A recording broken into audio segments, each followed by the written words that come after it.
Bismillahirrahmanirrahim. Assalamualaikum warahmatullahi wabarakatuh. Perkenalkan, nama saya Syarul Ramadan dengan NIM 2030664 dari kelas Rinka Angkatan 2022. Baik, pada kesempatan kali ini saya akan mencoba menjelaskan EET yang telah saya buat sebelumnya.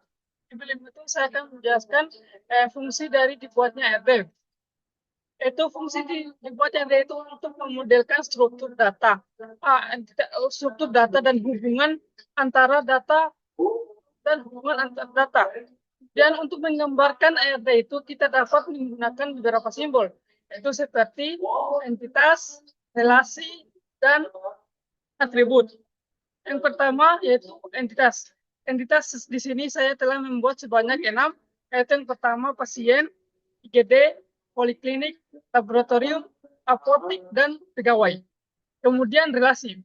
Relasi di sini saya telah membuat sebanyak 3 relasi, yaitu TPP, pemeriksaan, dan administrasi. Kemudian yang pertama itu entitas. Entitas adalah kumpulan dari objek yang dapat diidentifikasi, diidentifikasikan secara unik atau objek yang mewakili sesuatu yang nyata atau dapat dibedakan dengan yang lain.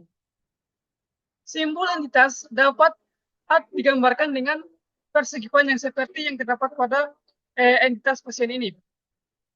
Kemudian relasi. Relasi ialah hubungan yang terjadi antara salah satu atau lebih dari entitas tersebut. Kemudian atribut.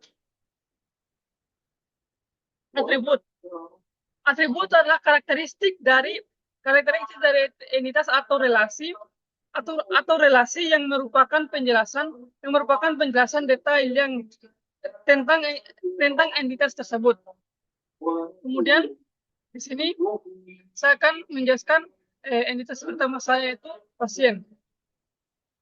Di sini entitas pasien terdiri dari 6 atribut. Yang pertama yaitu nomor pendaftaran. Kenapa di sini nomor pendaftaran di sini juga saya jadikan sebagai prima key. Kenapa di sini saya jadikan prima key? Karena pada saat pasien mendaftar di suatu rumah sakit atau puskesmas, maka nomor pendaftarannya antar pasien satu dan pasien yang lain akan berbeda, tidak akan mungkin sama. Oleh karena itulah, saya di sini nomor pendaftarannya dijadikan primary key. Dan atribut yang kedua itu nama pasien. Nama pasien di sini mungkin nama pasien juga ini bisa dijadikan sebagai primary key, tapi mungkin itu kecil kecil kemungkinan.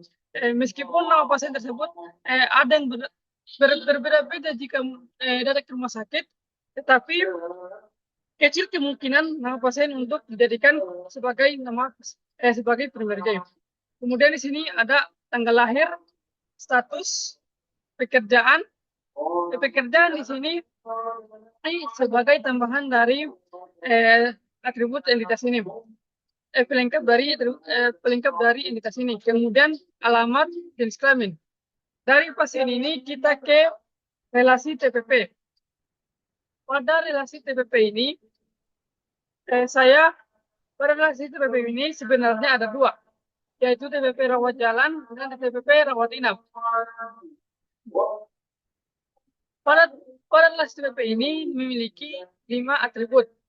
Yang pertama, nomor rekam medis. Nomor rekam medis ini di sini saya jadikan sebagai primary key. Kenapa? Karena pada setiap pasien melakukan BPP, maka akan diberikan nomor rekam medis yang berbeda. Maka itu saya jadikan karena nomor rekam medis juga tidak sama, karena jika sama nomor rekam medisnya akan menyulitkan petugas dalam mencari suatu data dari pasien tersebut jika ada nomor rekam medis double ataupun sama. Kemudian atribut yang kedua yaitu nama pasien, kemudian tanggal masuk ini dimaksud di sini yaitu tanggal di mana pasien melakukan kunjungan pertama ke rumah sakit tersebut atau melakukan pemeriksaan di rumah sakit tersebut. Kemudian poli tujuan. Poli tujuan di sini dimaksudkan yaitu poli ketika pasien tersebut ingin berobat. Apakah pasien tersebut ingin berobat di poli gigi kah, mata kah, ataupun THT. Kemudian di sini ada jenis kelamin. Setelah itu dari TPP ini kita akan ke IGD. Sebenarnya dari TPP ini juga bisa juga kita ke poliklinik. Yang pertama sih saya akan coba pergi ke IGD dulu.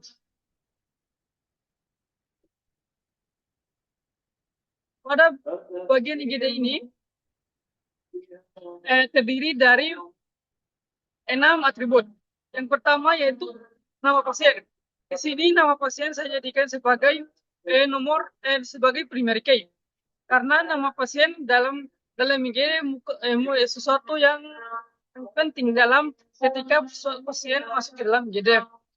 Kemudian di sini nomor rekam medis, tindakan ini yang dimaksud yaitu tindakan yang diberikan kepada pasien setelah masuk ke dalam ruang IGD ini.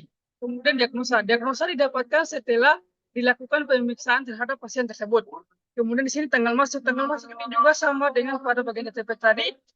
Kemudian di sini terdapat jenis kelamin. Kemudian dari IGD, TPP ini juga bisa ke poliklinik.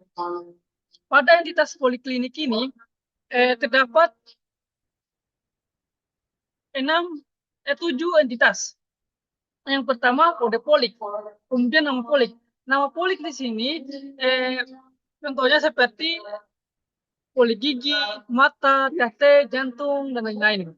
Kemudian di sini juga terdapat nomor rekam medis pasien, nama pasien tersebut, kemudian di sini ada umur pasien itu, kemudian di sini ada jenis pemeriksaan. Jenis pemeriksaan di sini bermaksud yaitu jenis pemeriksaan yang diberikan kepada pasien. Contohnya, apakah pasien tersebut diberikan misalkan pemeriksaan CT scan ataupun yang lain. Kemudian di sini terdapat diagnosa. Setelah dari poliklinik, kita bisa ke relasi pemeriksaan. Pada relasi pemeriksaan ini juga kita bisa langsung kembali ke poliklinik. Ataupun jika kita bisa langsung kembali ke poliklinik, jika kita tidak memerlukan pemeriksaan laboratorium, maka kita bisa langsung kembali ke poliklinik. Jika kita memerlukan pemeriksaan laboratorium, maka dari relasi pemeriksaan ini kita akan bisa langsung ke laboratorium, ke entitas laboratorium ini. Kemudian di sini relasi pemeriksaan.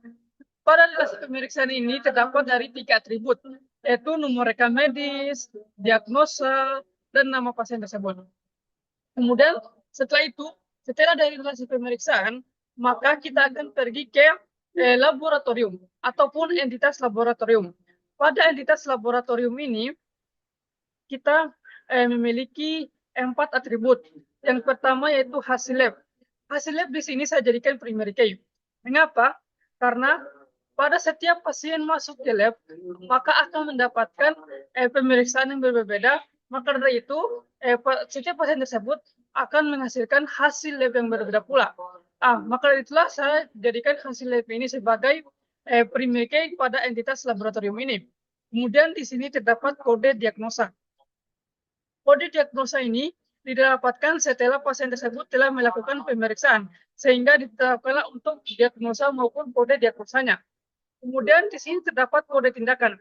Kode tindakan ini didapatkan ketika pasien tersebut telah dilakukan pemeriksaan penunjang ataupun pemeriksaan pada laboratorium tersebut, sehingga ditetapkanlah untuk kode tindakannya. Dan di sini terdapat nama pasien. Nama pasien ini yaitu nama pasien tersebut nama pasien yang masuk dalam melakukan pemeriksaan laboratorium. Setelah dari entitas laboratorium, kita ke relasi administrasi. Pada relasi administrasi ini terdapat 2 atribut, yaitu yang pertama asuransi. Asuransi di sini dimaksudkan yaitu ketika pasien tersebut melakukan pembayaran yaitu menggunakan JKN ataupun BPJS Kesehatan ataupun asuransi lain dari swasta ataupun dari yang lain. Kemudian yaitu atribut yang kedua yaitu umum. Umum di sini dimaksudkan yaitu pasien tersebut melakukan pembayaran setelah dilakukan pemeriksaannya dengan menggunakan uang pribadinya atau melakukan pembayaran secara mandiri tanpa menggunakan asuransi dari pihak manapun. Kemudian dari relasi administrasi kita dapat ke apotek. Apotek juga ini kita dapat langsung ke administrasi. Pada entitas apotek ini terdiri dari 4 atribut. Yang pertama yaitu kode obat. Kode obat di sini juga saya jadikan sebagai primary key. Primary key. Mengapa? Karena setiap obat memiliki kode pasti kode yang berbeda-beda.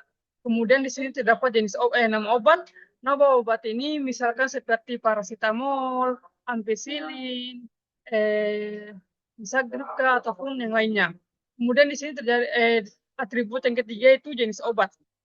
Jenis obat di sini yang dimaksud yaitu misalkan ada beberapa obat yang memiliki dosis yang tinggi ataupun jenis obatnya yaitu keras yang tidak dapat diminum atau dikonsumsi oleh anak-anak ataupun ibu hamil, misalkan kayak begitu. Kemudian di sini terdapat nama pasien. Nama pasien di sini yaitu nama pasien yang pergi ke apotek tersebut yang mengantri untuk mengambil obatnya setelah pemeriksaan. Kemudian yang terakhir yaitu entitas pegawai. Entitas pegawai yang dimaksud di sini yaitu SDM dari sebuah rumah sakit tersebut ataupun puskesmas. Pada entitas pegawai ini terdiri dari 7 atribut. 7 atribut. Yang pertama yaitu NIP. NIP di sini saya jadikan sebagai primary key. Mengapa?